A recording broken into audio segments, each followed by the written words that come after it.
Os discípulos e apóstolos de Jesus foram perseguidos, maltratados e mortos. Definitivamente, não tiveram uma vida fácil.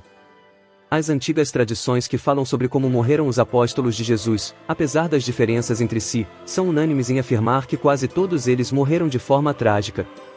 Na verdade, quando se procura saber como foi a morte de cada apóstolo, encontra-se relatos terríveis, uns piores que os outros. Neste vídeo, vou contar tudo o que se sabe sobre como morreram os 12 discípulos e apóstolos de Jesus. Vou incluir também o apóstolo Matias, que sucedeu Judas Iscariotes no grupo dos 12 apóstolos, e Paulo, o último dos apóstolos mencionados na Bíblia. Algumas tradições são bem documentadas e podem ser encontradas em obras de antigos historiadores e pais da Igreja. No entanto, outras tradições não são muito confiáveis e parecem ser lendas dos primeiros séculos do cristianismo. É importante entender que, embora as tradições cristãs sejam interessantes e úteis para compreender os acontecimentos e o contexto histórico dos primeiros anos da Igreja primitiva, elas não devem ser colocadas em pé de igualdade com o texto bíblico. Falar sobre como morreram os apóstolos de Jesus não é uma tarefa fácil, pois as antigas tradições apresentam diferentes versões sobre suas mortes, e os relatos muitas vezes são confusos e misturam fatos históricos e personagens. Neste vídeo, vou tentar manter a maior distinção possível entre as tradições e basear-me no que é mais amplamente aceito dentro da teologia histórica. Vamos começar nossa lista com Tiago, filho de Zebedeu, pois ele foi o único apóstolo cuja morte é registrada no Novo Testamento, além de Judas Iscariotes, o discípulo traidor.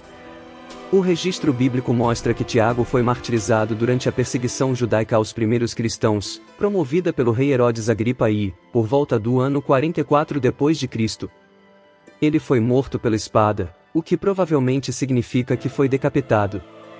De acordo com algumas tradições, o apóstolo André, irmão de Pedro, teria sido morto na Grécia, mais especificamente em Patras, após evangelizar a esposa do procônsul local. Sua morte teria sido por crucificação em uma cruz em forma de X, pois ele não se considerava digno de ser crucificado da mesma forma que Jesus. Os relatos sobre a morte do apóstolo João variam nas tradições cristãs. Segundo algumas tradições, João teria vivido até uma idade avançada e falecido naturalmente em Éfeso, na Ásia Menor. No entanto, outras tradições afirmam que ele teria sido martirizado durante a perseguição em Roma. Essas tradições sugerem que João teria sido submetido a uma tentativa de execução por afogamento em uma panela de azeite fervente, mas teria saído ileso. Posteriormente, ele teria sido exilado para a ilha de Patmos, onde escreveu o livro do Apocalipse. No entanto, as circunstâncias exatas de sua morte permanecem incertas. Pedro, um dos discípulos mais próximos de Jesus, também foi martirizado durante a perseguição em Roma, por volta do ano 64 d.C. Segundo a tradição, Pedro teria sido crucificado de cabeça para baixo, a pedido dele próprio, por se considerar indigno de morrer da mesma forma que Jesus. Quanto aos demais apóstolos, as informações sobre suas mortes são baseadas principalmente em tradições e relatos históricos posteriores. Por exemplo, Tiago, filho de Alfeu, também conhecido como Tiago, o Menor, teria sido apedrejado e espancado até a morte em Jerusalém. Filipe teria sido crucificado em Hierápolis, na Frígia, e Bartolomeu, também conhecido como Natanael, teria sido esfolado vivo antes de ser crucificado ou decapitado. Mateus teria sido martirizado na Etiópia, após ter pregado o evangelho nessa região. Tradicionalmente, sua morte é descrita como sendo o resultado de uma espada ou lança. Simão, o Zelote, também conhecido como Simão, o Cananeu, teria sido crucificado na Pérsia. Tadeu, também chamado de Judas Tadeu, teria sido martirizado na Mesopotâmia, possivelmente por meio de apedrejamento e corte com machado. Tomé teria sido martirizado na Índia, onde teria sido trespassado por lanças.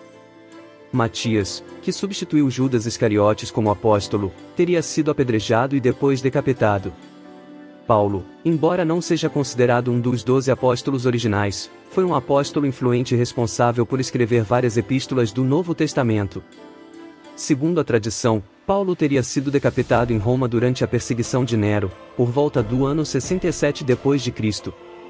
Essas são algumas das tradições e relatos sobre a morte dos discípulos e apóstolos de Jesus, mas é importante ressaltar que a historicidade precisa dessas informações pode variar.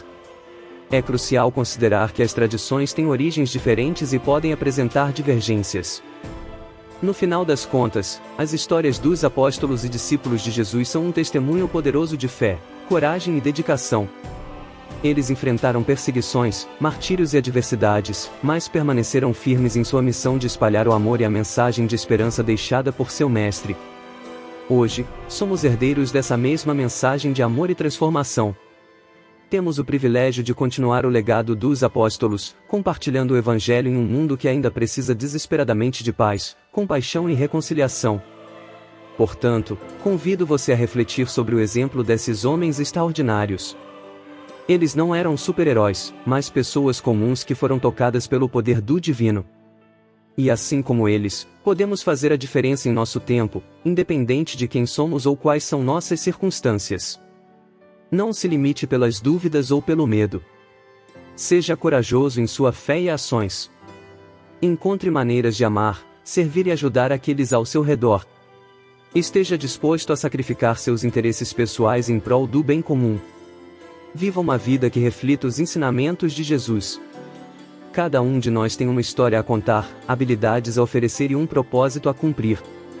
Assim como os apóstolos e discípulos, podemos deixar um impacto duradouro no mundo ao nosso redor. Não desperdice essa oportunidade. Portanto, levante-se e faça a diferença. Seja um exemplo vivo da mensagem de Jesus. Seja um agente de transformação e esperança. Nunca subestime o poder que você tem para influenciar vidas e mudar o curso da história. Abrace sua fé, viva com paixão e propósito, e deixe sua luz brilhar diante de todos. Juntos, podemos construir um mundo melhor, um coração de cada vez. Então, o que você está esperando? Vamos lá, compartilhe essa mensagem de amor e esperança com o mundo. Faça parte da história que está sendo escrita. Você tem o poder de fazer a diferença. Seja um apóstolo dos tempos modernos. O mundo está esperando por você.